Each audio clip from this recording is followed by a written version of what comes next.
আসসালামু আলাইকুম। পঞ্চম শ্রেণীর নতুন বই ২০২৬ বিজ্ঞানের দ্বিতীয় অধ্যায়ের সম্পূর্ণ সমাধান দেখব। ঠিক আছে? তো অনেকে চাচ্ছিলেন যে তোমাদের জন্য একদম পৃষ্ঠা ধরে, ধরে সমাধান দেওয়া হয়। কেননা নিচে অনেকগুলো ছক থাকে। এই ছক যেন সহ আমরা পূরণ করি। ঠিক আছে? তো যা হোক টেনশন নেই, তোমাদের সম্পূর্ণ সমাধান এই চ্যানেলে পাবা। অর্থাৎ তোমাদের কিন্তু একদম প্রত্যেকটা পৃষ্ঠার যে গ্যাপগুলো রয়েছে, প্রশ্নগুলো রয়েছে, ছক রয়েছে এবং অনুশীলনী যে সবার শেষে প্রশ্ন রয়েছে, এই প্রশ্নগুলোর সমাধান কিন্তু আমরা দেখব। ঠিক আছে? তো যাক, এখানে শুরুতে একটা ছক দেখতে পাচ্ছ। এখানে বলছে কি কাজে ব্যবহার করা হয়। ঠিক আছে? তো এখানে পানি কি কাজে ব্যবহার করা হয়? পানি পান করা, গোসল করা, চাষাবাদ, তাই না? বায়ু কি কাজে ব্যবহার করা হয়? সূর্য, মাটি। তো চলো এই ছকটা পূরণ করি এবং একে একে সবগুলো পৃষ্ঠার সমাধান আমরা দেখব। ঠিক আছে? বা পূরণ করব। আচ্ছা, তাহলে প্রথমেই খেয়াল করো, এখানে তোমাদের 11 নম্বর পৃষ্ঠার যে আমাদের ছকটা দেওয়া ছিল, পানি কি কাজে ব্যবহার হয়? পানি দিবা যে পান করা, গোসল করা, চাষাবাদ, এটা তো বই দেওয়া আছে। তো বায়ু কি কাজে ব্যবহার হয়? বায়ু লাগবা শ্বাস নেওয়া। ঠিক আছে? আমরা শ্বাস নেই এবং আগুন জ্বালানো বায়ু ব্যবহার হয়। জীবজন্তু বেঁচে থাকা, তাই না? আচ্ছা, সূর্য লাগবা হচ্ছে আলো তাপ পাওয়া, ঠিক আছে? খাদ্য উৎপাদন এবং শরীর গরম রাখা। আর মাটিরটা দিবা হচ্ছে গাছপালা জন্মানো বা ঘরবাড়ি তৈরি, কৃষিকাজ এগুলা দিয়ে দিবা। আচ্ছা, এরপরে আমরা হচ্ছে 13 নম্বর পৃষ্ঠায় দেখি। 13 নম্বর পৃষ্ঠায় এখানে তোমাদের হচ্ছে দেওয়া আছে, যে ছকগুলো দেওয়া আছে সেগুলো হচ্ছে তুমি এখানে উদ্ভিদের উপর নির্ভরশীলতা আছে কি কি। ঠিক আছে? 1টা 2টা 3টা 4টা এভাবে পয়েন্ট দেওয়া আছে। আর পানির উপর উদ্ভিদের নির্ভরশীলতা কি কি, তাই না? উদ্ভিদে যেমন খাদ্য গ্রহণের জন্য পানিরা উদ্ভিদের উপর নির্ভর করে। ছবিতে গরু ঘাস খাচ্ছে, ঘাস একটি উদ্ভিদ। ঠিক আছে? আর কার্বন ডাই অক্সাইড উদ্ভিদ পানির শ্বাস নিঃশ্বাস বের করা, ঠিক আছে? কার্বন ডাই অক্সাইড গ্রহণ করা, খাদ্য তৈরি করে। তো অক্সিজেন পাওয়ার জন্য পানির উদ্ভিদের উৎপত্তি অক্সিজেন গ্রহণ করে। আর পরায়ন কিছু প্রাণী, মৌমাছি, প্রজাপতি, ঠিক আছে? ফুলের যে পরায়ক আছে সেটা ছড়িয়ে উদ্ভিদের প্রজনন সাহায্য করে। তো যা হোক, এইভাবে হচ্ছে বাকিগুলো দিয়ে দিবা। তো এখানে বলছে যে উদ্ভিদ ও পানির পারস্পরিক নির্ভরশীলতা। তো এই ছকটাও দেওয়া হয়েছে, এটা হচ্ছে পূরণ করে ফেলবা। এটা হচ্ছে তোমাদের 13 নম্বর পৃষ্ঠার ছক। ঠিক আছে? আচ্ছা, তারপর দেখো 15 নম্বর পৃষ্ঠায় তোমাদের এখানে আরেকটি ছক পূরণ করতে হবে। তো এই ছকটা হচ্ছে তোমাদের উদ্ভিদ, পানি, মানুষের পারস্পরিক নির্ভরশীলতা। তো প্রথম হচ্ছে ধারাবাহিক ফাঁকা স্থানে উদ্ভিদ ও পানি মানুষের নির্ভরশীলতা সম্পর্কে লেখো। তো এখানে লিখবা উদ্ভিদের উপর মানুষের নির্ভরশীলতা এবং পানির উপর মানুষের নির্ভরশীলতা এবং মানুষ উপর উদ্ভিদ ও পানির নির্ভরশীলতা। তো 1 নাম্বার দিবা মানুষ উদ্ভিদ থেকে খাদ্য পায়, ঠিক, যেমন ফল মূল শাকসবজি। আর মানুষ পানি থেকে দুধ মাংস ডিম পায়, তাই না?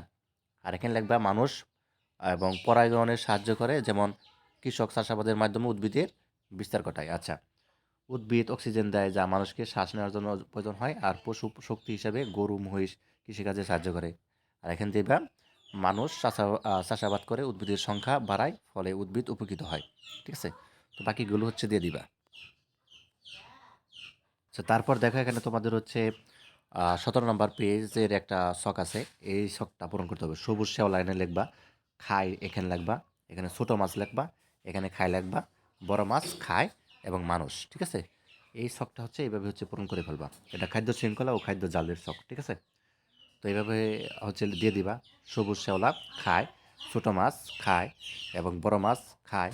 এই তীর চিহ্নের মধ্যে খায় লিখে দিবা। ঠিক আছে? আর এখানে লিখবা সবার শেষে মানুষ। আচ্ছা, তারপরে শক্তি প্রবাহ। এখানে 19 পৃষ্ঠা আরেকটি ছক আছে তোমাদের, এটাও পূরণ করতে হবে। যেমন উদ্ভিদ, এরপরে হবে গরু, এরপরে হচ্ছে মানুষ। ঠিক আছে? এই ছকটা হচ্ছে এভাবে পূরণ করবা।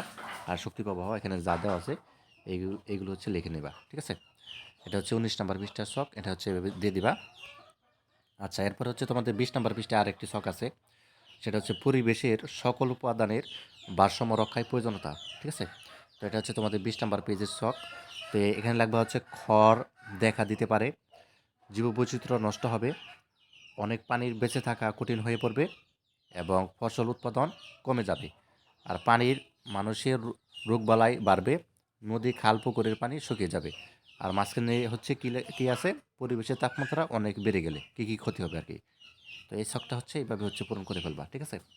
এখানে কিন্তু সম্পূর্ণভাবে দেওয়া আছে, এটা হচ্ছে পূরণ করে ফেলবা। আচ্ছা, এরপরে দেখো তোমাদের হচ্ছে এখানে অনুশীলন প্রশ্ন আছে। ঠিক আছে? তো অনুশীলন প্রশ্ন আছে 1 নম্বরে। তো শুরুতে এখানে তোমাদের হচ্ছে 1 নম্বরে যেটি আছে দেখো, সঠিক উত্তর ঠিক চিহ্ন দেয়। তো প্রথম ক নাম্বার কি দেওয়া আছে? জীবজন্তু থেকে, আচ্ছা, জীবজগতের সকল শক্তির উৎস কি? সূর্য। এটা তো আমরা সবাই জানি, সূর্য হবে, তাই না? এবং খ নম্বরটা কী হবে দেখো, নিচের কোন উপাদানের জন্য উদ্ভিদের উপর নির্ভরশীল? Carbon die oxide. Carbon die oxide যদি থাকে তাহলে উদ্ভিদের জন্য কিন্তু পানির উপর নির্ভরশীল। আচ্ছা, গ নাম্বার, খাদ্য শৃঙ্খলের উৎপাদক কোনটি? সবুজ উদ্ভিদ হবে, সবুজ উদ্ভিদ। ঠিক আছে, এই যেটা। আম, তো তারপরে আমরা হচ্ছে শূন্যস্থানগুলো দেখব। তো এখানে আমাদের শূন্যস্থানটা রয়েছে, দেখো। তো শূন্যস্থান হচ্ছে এখানে আমাদের রয়েছে তিনটা, তাই না? তো প্রথম উপরে যদিও এখানে দেওয়া আছে, দেখো, পাখি দেওয়া আছে, উৎপাদক দেওয়া আছে, তৃণভোজী এবং মাছ মৌমাছি দেওয়া আছে, তাই না? আচ্ছা, ওইটা তো ক নাম্বার এখানে বলছে খাদ্য শৃঙ্খলে সবুজ উদ্ভিদ বলা হয় উৎপাদককে, উৎপাদক, ঠিক আছে, যেটা হবে। আচ্ছা, খ নাম্বার তৃণভোজী, এখানে কি হবে? তৃণভোজী, যেটা হবে। খ নাম্বারে হবে তৃণভোজী। পানি হলো প্রথম শ্রেণীর খাদক। আর গ নাম্বার উদ্ভিদের বীজের বিস্তারে সাহায্য করে পাখি, পাখি হবে, ঠিক আছে। এই যে প্রথমটা হবে পাখি, এই যে গ নাম্বারটায়। আচ্ছা, এরপরে হচ্ছে আমাদের সংক্ষিপ্ত প্রশ্ন উত্তর দিতে হবে। প্রথমে দেখো ক নাম্বারে আমাদের দেওয়া আছে কি, উদ্ভিদ কীভাবে জড়বস্তুর উপর নির্ভরশীল, তাই না? তো এখানে কী দিবা? উদ্ভিদ জড়বস্তুর উপর নির্ভরশীল করে কারণ সূর্য লোক দিয়ে খাদ্য তৈরি করে, পানি দিয়ে পুষ্টি পরিবহন ও খাদ্য তৈরির কাজ করে, বায়ু থেকে কার্বন ডাইঅক্সাইড গ্রহণ করে, মাটি থেকে খনিজ লবণ ও পানি গ্রহণ করে, তাই না? তো এইভাবে দিয়ে দিবা। এবং খ নাম্বার দিবা কি, উদ্ভিদ বংশবৃদ্ধির জন্য পানির উপর কীভাবে নির্ভরশীল। তো এবার আগেরটা কী ছিল? উদ্ভিদ কীভাবে জড়বস্তুর উপর নির্ভরশীল, এবার কিন্তু আবার পানির উপর কীভাবে উদ্ভিদটা নির্ভরশীল, উদ্ভিদ বংশবৃদ্ধির জন্য। এখন কি দিবা? উদ্ভিদ বংশবৃদ্ধির জন্য পানির উপর নির্ভরশীল। পরাগায়ন অর্থাৎ মৌমাছি, প্রজাপতি, পাখি ইত্যাদি ফুলে পরাগায়ন ছড়িয়ে বংশবৃদ্ধিতে সাহায্য করে, এবং বীজ ছড়ানো, পাখি এবং কাঠবিড়ালি ইত্যাদি পানি বীজ ছড়িয়ে উদ্ভিদের বংশবৃদ্ধি ঘটায়, ঠিক আছে। তো তারপর গ নাম্বারটা দেখো, নিকট পরিবেশ দেখা যায় এমন একটি খাদ্য শৃঙ্খলার প্রবাহ চিত্র তৈরি করো। এই যে চিত্রটা তৈরি করবা, ঘাস রে কেরা খায় পোকা, পোকা রে কেরা খায় ব্যাঙ, ব্যাঙের পরে কেরা খায় সাপ, সাপ রে কেরা খায় ঘাস, ঘাস থেকে আবার গরু, গরু থেকে মানুষ। এইভাবে তুমি এটাও দিতে পারো অথবা প্রথমটাও দিতে পারো, ঠিক আছে। প্রথম যেটা আছে এটাও দিতে পারো। আচ্ছা, তারপরে বর্ণনামূলক প্রশ্ন আছে, দেখো বড় প্রশ্ন যেটা। তো উদ্ভিদের উপর মানুষ অন্যান্য প্রাণী কীভাবে নির্ভরশীল, ঠিক আছে। তুমি দিবা উদ্ভিদের উপর মানুষ অন্যান্য প্রাণী নানাভাবে নির্ভরশীল, এবং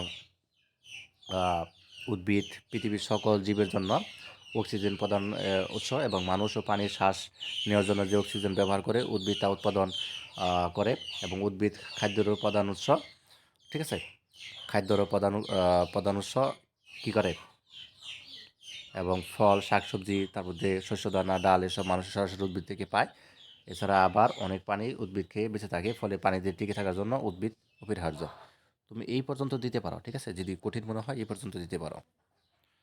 আচ্ছা, খ নাম্বার, পরিবেশের উপাদানগুলোর ভারসাম্য রক্ষা করা প্রয়োজন কেন? তুমি দিবা পরিবেশের উপাদান মাটি, পানি, বায়ু, ঠিক আছে, আলো, তাপ, উদ্ভিদ, পানি পরস্পরের সাথে ঘনিষ্ঠভাবে যুক্ত এবং একে অপরের উপর নির্ভরশীল। এই উপাদানগুলোর যে কোনো একটি বেশি বা কম হয়ে গেলে পরিবেশের স্বাভাবিক ভারসাম্য নষ্ট হয়ে যায়। উদাহরণ হিসেবে বলা যায়, যদি তাপমাত্রা অত্যাধিক বৃদ্ধি পায় তাহলে কি হয়? দেখা দিতে পারে নদী খাল শুকিয়ে যেতে পারে, তাই না? তো ফসল নষ্ট হতে পারে, পানি দূষিত হলে জলজ প্রাণী জীবন সংকটাপন্ন হবে, মানুষ বিশুদ্ধ পানি পায়। সবার শেষে যেটা রয়েছে, পানি উদ্ভিদের পারস্পরিক নির্ভরতার আলোকে জীবজগৎ শক্তির প্রভাব বর্ণনা করো। এটা দিয়ে দিবা। জীবজগৎ শক্তির প্রধান উৎস হলো সূর্য। সূর্যের আলো ব্যবহার করে উদ্ভিদ তাদের খাদ্য তৈরি করে, যাকে সালোক সংশ্লেষণ প্রক্রিয়া বলা হয়। এই কারণে উদ্ভিদকে উৎপাদক বলা হয়, কারণ তারা নিজের খাদ্য নিজে তৈরি করে এবং শক্তি সঞ্চয় করে। এই শক্তি পরে পানিরা গ্রহণ করে, ঠিক আছে। এইভাবে দিয়ে দিবা। প্রবাচিত্র, সূর্য, উদ্ভিদ, তৃণভোজী, প্রাণী, মাংসাশী, ঠিক আছে, মানুষ। এভাবে দিয়ে দিতে পারো।